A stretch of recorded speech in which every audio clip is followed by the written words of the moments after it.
सप्तमी व्रत कथा में राजा नहुस की पत्नी की भी कथा प्रसिद्ध है। एक समय अयोध्या में बड़े प्रतापी नहुस नामक राजा राज किया करते थे। राजा की पत्नी का नाम चंद्रमुखी था, जिनकी एक प्रिय सहेली थी रूपमती। एक बार रानी चंद्रमुखी अपनी सहेली के साथ सरयू तट पर स्नान करने गई तो वहां उन्होंने देखा कि बहुत सी महिलाएं संतान सप्तमी व्रत का पूजन कर रही थी। रानी अपनी सहेली के साथ वहां बैठकर संतान सप्तमी व्रत पूजन देखने लगी। उन्होंने भी निश्चय किया कि संतान सप्तमी के लिए इस व्रत को रखूंगी, लेकिन समय अंतराल में भूल गई।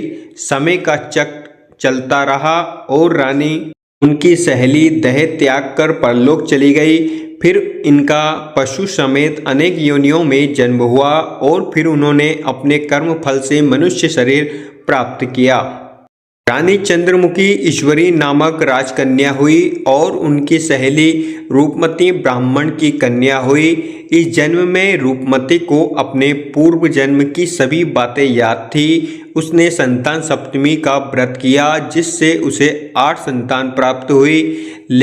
सप्तमी व्रत कथा में राजा नहुस की पत्नी की भी कथा प्रसिद्ध है। एक समय अयोध्या में बड़े प्रतापी नहुस नामक राजा राज किया करते थे। राजा की पत्नी का नाम चंद्रमुखी था, जिनकी एक प्रिय सहेली थी रूपमती। एक बार रानी चंद्रमुखी अपनी सहेली के साथ सरयू तट पर स्नान करने गई तो वहां उन्होंने देखा कि बहुत सी महिलाएं संतान सप्तमी व्रत का पूजन कर रही थी। रानी अपनी सहेली के साथ वहां बैठकर संतान सप्तमी व्रत पूजन देखने लगी। उन्होंने भी निश्चय किया कि संतान सप्तमी के लिए इस व्रत को रखूंगी, लेकिन समय अंतराल में भूल गई। समय का चक्र चलता रहा और रानी उनकी सहेली देह त्याग कर परलोक चली गई। फिर इनका पशु समेत अनेक योनियों में जन्म हुआ और फिर उन्होंने अपने कर्म फल से मनुष्य शरीर प्राप्त किया।